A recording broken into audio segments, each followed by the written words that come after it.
एका क्लिकवर मित्रांशी बोलणं किंवा जगाच्या दुसऱ्या टोकाची बातमी लगेच बघणं इतकं सोपं झालंय ना की आपण याचा विचारच करत नाही. पण खरं सांगायचं तर हा एक आधुनिक चमत्कारापेक्षा कमी नाहीये. तर मग आज आपण याच रोजच्या चमत्कारामागे नक्की काय आहे, आपण सगळे एकमेकांशी इतक्या सहजपणे कसे काय जोडले जातो हेच समजून घेणार आहोत. तर आज आपण काय काय बघणार आहोत? सुरुवात करूया आपल्या या रोजच्या चमत्कारापासून. मग आपल्या डोक्यावर जे एक अदृश्य जाळं आहे त्याबद्दल बोलू. त्यानंतर कम्युनिकेशनचे वेगवेगळे प्रकार, त्याचे चांगले वाईट परिणाम आणि सगळ्यात शेवटी हे तंत्रज्ञान वापरायचं कसं, ही निवड आपल्या हातात कशी आहे यावर एक नजर टाकू. चला तर मग.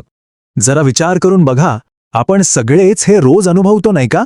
एका क्षणात फक्त एक बटन दाबलं की झालं, हजारो किलोमीटर लांब असलेल्या आपल्या माणसांशी आपण जोडले जातो. असं वाटतं जसं काही अंतर आहेच नाही. हा प्रश्न ऐकायला खूप साधा वाटतो, हो ना? पण याच्यामागे एक जबरदस्त, खूप मोठी आणि गुंतागुंतीची सिस्टम काम करत असते.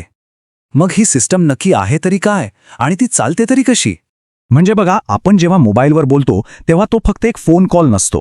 तो एका खूप मोठ्या न दिसणाऱ्या जाळ्याचा एक छोटासा भाग असतो आणि हेच जाळं आपल्याला अख्ख्या जगाशी जोडून ठेवतं. बरं, मग हे सगळं नेमकं घडतं कसं? चला, आपल्या ह्या रोजच्या बोलण्यामागे जे सायन्स आणि टेक्नॉलॉजी आहे ना, तेच आता समजून घेऊया. या सगळ्याची सुरुवात होते आपल्या पृथ्वीवरूनच.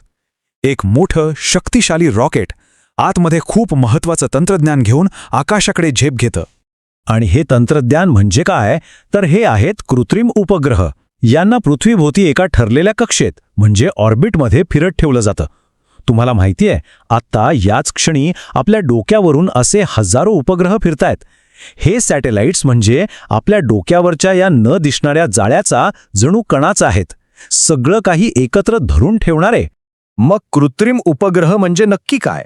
सोप्या शब्दात सांगायचं झालं ना, तर हे म्हणजे अवकाशातले पोस्टमन.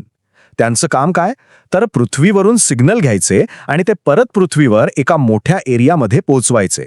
ही प्रोसेस चालते तरी कशी, हे बघा. जमिनीवरच्या सेंटरमधून सिग्नल थेट वर सॅटेलाइटकडे पाठवला जातो. मग तो सॅटेलाइट काय करतो, तो त्या एका सिग्नलला खूप जास्त पॉवरफुल करतो आणि जमिनीवरच्या वेगवेगळ्या रिसिव्हर्सकडे परत पाठवतो. मग तो रिसिव्हर आपला टीव्ही सेट असेल किंवा मग दूर कुठेतरी असलेल्या आपल्या मित्राचा मोबाईल फोन. आणि हो, हे तंत्रज्ञान काही फक्त परदेशातच आहे असं नाही. आपल्या भारताची स्वतःची इनसॅट नावाची खूप मजबूत सॅटेलाइट सिस्टम आहे, म्हणजे इंडियन नॅशनल सॅटेलाइट सिस्टम. याच सिस्टममुळे आपल्या देशभरातलं कम्युनिकेशन आणि ब्रॉडकास्टिंग चालतं. ठीक आहे, टेक्नॉलॉजी तर समजली, पण हिचा वापर कसा होतो? मुख्य म्हणजे कम्युनिकेशनचे 2 प्रकार आहेत जे आपण रोजच्या आयुष्यात वापरत असतो. तर यातला मुख्य फरक काय आहे बघा. जेव्हा आपण मोबाईलवर बोलतो ते झालं पर्सनल कम्युनिकेशन, म्हणजे एका माणसाचं दुसऱ्या माणसाशी बोलणं. पण जेव्हा आपण टीव्ही बघतो किंवा रेडिओ ऐकतो तेव्हा त्याला म्हणतात मास मीडिया, म्हणजे एकच गोष्ट एकाच वेळी लाखो लोकांपर्यंत पोहोचवणं. हा फरक इथे अगदी स्पष्ट दिसतोय. एका बाजूला आहे एक प्रायव्हेट संभाषण आणि दुसऱ्या बाजूला आहे एक पब्लिक ब्रॉडकास्ट जे एकाच वेळी कितीतरी घरांमध्ये पोचतंय. बघा, टेक्नॉलॉजी तीच, पण तिचा वापर मात्र पूर्णपणे वेगळा. आता आपण सगळे इतके कनेक्टेड आहोत, याने आपलं आयुष्य नक्कीच सोपं केलंय. पण प्रत्येक पॉवरफुल गोष्टीसारखीच ही एक दुधारी तलवार आहे. हिच्या 2 बाजू आहेत. चला तर मग आता याचे आपल्या समाजावर काय परिणाम होतात ते बघूया. आधी चांगली बाजू बघूया. मास मीडियामुळे फायदे खूप आहेत. आपण जगात कुठेही कोणाशीही लगेच कनेक्ट होऊ शकतो. नैसर्गिक आपत्त्यांची माहिती आधीच मिळाल्यामुळे जीव वाचतात. आरोग्य, शिक्षण यांसारख्या महत्त्वाच्या विषयांबद्दल जागरूकता पसरते. एवढंच नाही तर व्यापार आणि उद्योगालाही यामुळे चालना मिळते. पण या नाण्याला एक दुसरी, थोडी गडद बाजू सुद्धा आहे. सतत स्क्रीन बघितल्यामुळे डोळ्यांवर, कानांवर परिणाम होतो. मैदानी खेळ तर मागेच पडले आहेत. आणि सगळ्यात धोकादायक काय, तर चुकीची माहिती पसरवून समाजामध्ये अशांतता पसरवण्यासाठी सुद्धा याचा गैरवापर केला जाऊ शकतो. हे चित्र बघून खरंच विचार करायला हवा. टेक्नॉलॉजी स्वतः चांगली किंवा वाईट नसते, ती न्यूट्रल असते. तिचा वापर कसा करायचा हे 100% आपल्या हातात आहे.